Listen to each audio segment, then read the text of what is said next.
دیکھیے بات یہ ہے، ٹرمپ یہ کہہ رہا ہے کہ اس کے پاس جوہری ہتھیار ہے یا وہ بنانے کی کوشش کر رہا ہے، اور جو بین الاقوامی عالمی ادارہ ہے جس کی ذمہ داری یہ ہے کہ کون سا ملک کہاں جوہری ہتھیار اور کیمیائی ہتھیار ہے، وہ خود وہ ادارہ جس کا آپ نے نام لیا، وہ ادارہ کہہ رہا ہے کہ ایران کے پاس یہ نہیں ہے، اور علی خامنہئی اور ایرانی حکومت وہ کہہ رہی ہے کہ ہم ایٹمی ہتھیار نہیں بنائیں گے، بلکہ امام خمینی کی غالباً فتویٰ موجود ہے کہ یہ ممنوع اور حرام ہے۔ تو جب ایران کا موقف یہ ہے، اور این پی ٹی پہ بھی دستخط ہے اس کا، اور جو عالمی ادارہ ہے وہ بھی یہی کہہ رہا ہے، اور امریکہ بضد ہے کہ نہیں آپ بنا رہے ہیں، اصل مسئلہ کیا ہے؟ اصل مسئلہ یہ ہے کہ جس طرح عراق پر الزام لگایا گیا کہ کیمیائی ہتھیار ہے، اس زمانے کا کولن پاول جو وزیر دفاع تھے یا وزیر خارجہ،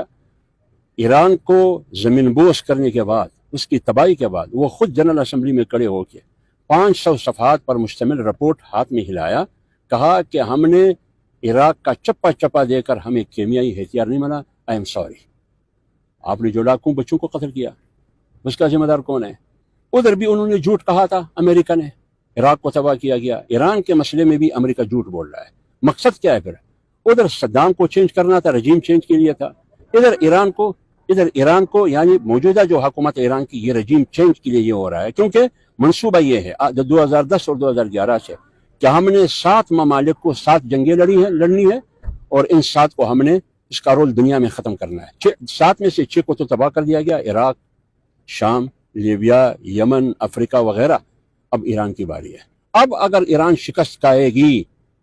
تو میں پاکستان کے ارباب اقتدار اور ارباب اختیار کو کہہ رہا ہوں،